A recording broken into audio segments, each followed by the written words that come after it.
Hello दोस्तों, मैं विजय कुमार आपका अपने channel NCERT for government exam में स्वागत करता हूं। दोस्तों देखिए दोस्तों, इस वीडियो में दोस्तों जो एसएससी जीडी का एग्जाम चल रहा है दोस्तों, तो 4 फरवरी के दोस्तों सेकंड शिफ्ट के क्वेश्चन मिल गए। ठीक है, तो सेकंड शिफ्ट के दोस्तों इस वीडियो में देखेंगे क्वेश्चन की कौन कौन दोस्तों क्वेश्चन मिले हैं। ज़्यादा से ज़्यादा क्वेश्चन दोस्तों मैंने प्रयास किया है कि मिल जाए। तो चलिए उससे स्टार्ट करते हैं बिना देरी के हुए। देखिए दोस्तों, पहला क्वेश्चन पूछा गया था और दोस्तों इसका पीडीएफ चाहिए दोस्तों तो आप टेलीग्राम से जुड़ जाइएगा। वहाँ पर दोस्तों मैं तीनों शिफ्ट का पीडीएफ डाल दूंगा शाम को। ठीक है, तो वहाँ से आप दोस्तों डाउनलोड कर रिवाइज कर सकते हैं। तो देखते हैं, पहला क्वेश्चन पूछा था कि 1947 में देश की आज़ादी के समय ब्रिटेन का प्रधानमंत्री कौन था। तो देखिए दोस्तों, 1947 में जब देश आज़ाद हुआ था दोस्तों, तो ब्रिटेन का प्रधानमंत्री था क्लीमेंट एटली। ठीक है, क्लीमेंट एटली था।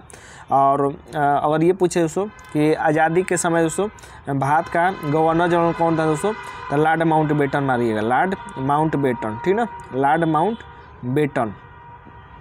कहे कि आज़ादी के समय गवर्नर जनरल कौन था, तो लॉर्ड माउंटबेटन था। अगर ये पूछे दोस्तों कि प्रथम भारतीय गवर्नर जनरल कौन था, तो सी राजगोपालाचारी मारिएगा, सी राजगोपालाचारी। ठीक है, अगर ये पूछे कि प्रथम भारतीय गवर्नर जनरल कौन था, तो सी राजगोपालाचारी हो जाएगा। ठीक है, याद रखिएगा, महत्वपूर्ण है, ये क्वेश्चन आते रहते हैं हमेशा एसएससी के एग्जाम में। अगला देखिए दोस्तों, पंचवर्षीय योजना से दोस्तों आपके शिफ्ट में हर शिफ्ट में दोस्तों क्वेश्चन पूछ रहा है। अभी तक 2 शिफ्ट हो गए, तो दोनों शिफ्ट में दोस्तों पूछा, तो पंचवर्षीय योजना जरूर देख लीजिएगा। ज़्यादा समय नहीं लगेगा, 10 मिनट लगेगा। कोई भी वीडियो उठाकर देख लीजिएगा, वहाँ से एकदम आसान क्वेश्चन पूछ रहे हैं। ठीक है, जैसे इसमें पूछा था कि कौन सी पंचवर्षीय योजना अपने समय से पूर्व ही खत्म हो गई थी। तो देखिए जो 5वीं पंचवर्षीय योजना थी दोस्तों, तो ये 1974 से 1977 तक ले ये पहले ही ख़त्म हो गई। ठीक ना, 5वीं पंचवर्षीय योजना कब ख़त्म हो गई, तो पहले ही ख़त्म हो गई। और याद रखिए दोस्तों, आने वाले शिफ्ट में कि गरीबी हटाओ का नारा किस पंचवर्षीय योजना में दिया गया दोस्तों, ये दिया गया दोस्तों 5वीं पंचवर्षीय योजना में दोस्तों गरीबी हटाओ का नारा दिया गया। तो ये उसे याद करने का ट्रिक है कि गरीबी को इंग्लिश में क्या कहते हैं दोस्तों, तो पुअर कहते हैं। पुअर में से गरीब, पुअर में कितने शब्द है दोस्तों, तो 4 शब्द है। 4 में 1 जोड़ लीजिएगा दोस्तों 5। तो 5वीं पंचवर्षीय योजना में दोस्तों गरीबी हटाओ का नारा दिया गया था, याद रखिएगा, महत्वपूर्ण है। ठीक ना, अगला देखते हैं दोस्तों। देखिए अगला क्वेश्चन पूछा था शोभना नारायण किस नृत्य से संबंधित है। तो देखिए सो अगर नृत्य की बात कर लेते हैं शोभना नारायण की, तो ये सो कथक से सो संबंधित है, कथक नृत्य से। कथक जानते हैं सो, कथक एक शास्त्रीय नृत्य है। कथक कहाँ का शास्त्रीय नृत्य है दोस्तों, तो उत्तर प्रदेश का एकमात्र शास्त्रीय नृत्य कौन है, तो कथक है। अब फर्स्ट शिफ्ट में दोस्तों तमिलनाडु वाला पूछा था। ठीक है, तमिलनाडु का शास्त्रीय नृत्य पूछा था। और दोस्तों बात कर लेते हैं कि कथक से कौन कौन संबंधित है दोस्तों, तो देखिए उमा शर्मा एक नाम याद रख लीजिएगा, बिरजू महाराज याद कर लीजिएगा। ठीक है, ये सभी दोस्तों कथक से संबंधित हैं। अगला लेते हैं दोस्तों। देखिए अगला पूछा था कि पारुल परमार किस खेल से संबंधित है। तो देखिए दोस्तों, पारुल परमार की बात कर लेते हैं। तो पारुल परमार दोस्तों बैडमिंटन से संबंधित है। ठीक है, बैडमिंटन की खिलाड़ी है दोस्तों, ये ज़्यादा प्रसिद्ध नहीं है लेकिन बैडमिंटन की खिलाड़ी है। ठीक है, अगला देखिए दोस्तों क्वेश्चन पूछा था जो लोकसभा चुनाव हुए हैं दोस्तों, इसमें पूछा था कि लोकसभा चुनाव यानी लोकसभा 2024 में वायनाड सीट से किसने इस्तीफा दिया था। देखिए दोस्तों, जो वायनाड सीट है, तो वायनाड सीट से दोस्तों राहुल गांधी ने इस्तीफा दिया। देखिए दोस्तों, वीडियो अगर अच्छा लग रहा है तो वीडियो को लाइक कीजिए दोस्तों, वीडियो को लाइक कीजिए और चैनल को सब्सक्राइब कीजिए। सब्सक्राइब करेंगे दोस्तों तो मैं जो भी वीडियो डालूँगा आपको दोस्तों नोटिफिकेशन मिल जाएगा, वहाँ से आप देख सकते हैं। ठीक है, अगला देखते हैं दोस्तों। देखिए अगला क्वेश्चन पूछा था कि नीलगिरी पर्वत किन किन राज्यों की सीमा पर स्थित है। तो देखिए दोस्तों, नीलगिरी पर्वत की बात कर लेते हैं। तो नीलगिरी पर्वत तो दोस्तों ये कर्नाटक में भी पड़ता है, केरल में भी पड़ता है, तमिलनाडु में भी पड़ता है। तो आप कमेंट करके ये बताइएगा दोस्तों कि नीलगिरी पर्वत, ये पूछा था कि नीलगिरी पर्वत किन राज्यों में नहीं है, या ये पूछा था कि किन राज्यों में है। तो अगर ये पूछा होगा कि किन राज्यों में है दोस्तों, तो ये तीनों नाम याद रख लीजिएगा। या अगर ये पूछा होगा कि किन राज्यों में सीमा नहीं बनाता है, तो ये 3 ऑप्शन दिया होगा, एक दूसरा ऑप्शन दे दिया होगा, तो वो आंसर हो जाएगा। ठीक है, देखिए दोस्तों, अगर आपका एग्ज़ाम है दोस्तों, तो किसी भी वीडियो के नीचे जाइएगा दोस्तों और वहाँ पर कमेंट करके अपना ज़रूर बता दीजिएगा कि कौन कौन क्वेश्चन पूछे गए थे। ठीक है, वहाँ पर बता देंगे दोस्तों, तो मैं आपके आने वाले बच्चों के लिए दोस्तों जिसका एग्ज़ाम है उनके लिए मैं वीडियो बना दूँगा। ठीक है, आगे देखते हैं दोस्तों। देखिए अगला क्वेश्चन पूछा था कि किस राज्य ने गरीबों नहीं दोस्तों गरीबी रह गए यहाँ पर। देखिए दोस्तों, जल्दी जल्दी आपके लिए वीडियो बनाने के लिए गलती हो जाता है, ठीक ना।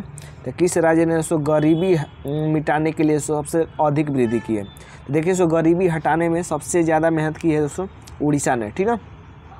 लेकिन अगर ये बात कर ले दोस्तों कि सबसे ज़्यादा गरीबी है कहाँ, तो बिहार में दोस्तों सबसे ज़्यादा गरीबी है, ठीक है। और सबसे कम कहाँ है दोस्तों, तो केरल में है। केरल में कम गरीबी इसलिए है दोस्तों कि केरल की साक्षरता दर सबसे अधिक है। तो अगर ये पूछे तो कि साक्षरता दर किस राज्य की सर्वाधिक है, तो केरल की है। किस राज्य की कम है, तो बिहार की है, ठीक है। ये भी याद रखिएगा, महत्वपूर्ण है। अगला देखिए सो क्वेश्चन पूछा था कि प्रथम पंचवर्षीय योजना का उद्देश्य क्या था। देखिए सो पंचवर्षीय योजना से क्वेश्चन खूब आ रहा है दोस्तों, पंचवर्षीय योजना जरूर पढ़ लीजिएगा, पढ़ लेंगे तो आपका 1 नंबर पक्का हो जाएगा। तो प्रथम पंचवर्षीय योजना का उद्देश्य क्या था दोस्तों, तो इसका उद्देश्य था कृषि का विकास करना, ठीक ना। अगर ये पूछे दोस्तों कि दूसरी पंचवर्षीय योजना का उद्देश्य क्या था दोस्तों, तो दूसरी पंचवर्षीय योजना दोस्तों उद्योग पर आधारित थी, ठीक ना।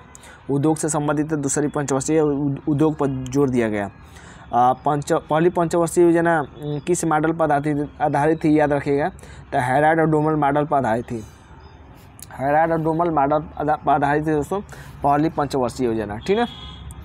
और दूसरी पंचवर्षीय योजना किस पर आधारित थी दोस्तों, दूसरी भी याद रखिएगा, दूसरी पंचवर्षीय योजना दोस्तों पीसी महान लोनिस पर आधारित थी, ठीक है, पीसी महान लोनिस पर।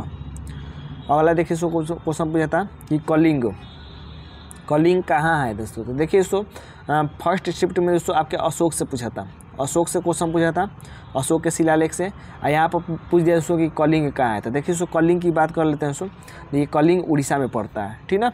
कलिंग उड़ीसा में पड़ता है दोस्तों। और याद रखिएगा, देखिए अशोक के याद रखिएगा अशोक के बारे में कि अशोक के कितने शिलालेख हैं दोस्तों, तो 14 शिलालेख हैं। कितने शिलालेख हैं, 14 शिलालेख हैं। अगर पूछे ये दोस्तों कि सबसे बड़ा शिलालेख कौन है दोस्तों, तो सबसे बड़ा शिलालेख दोस्तों 7वां शिलालेख है, ठीक ना। 7वां सबसे बड़ा शिलालेख है।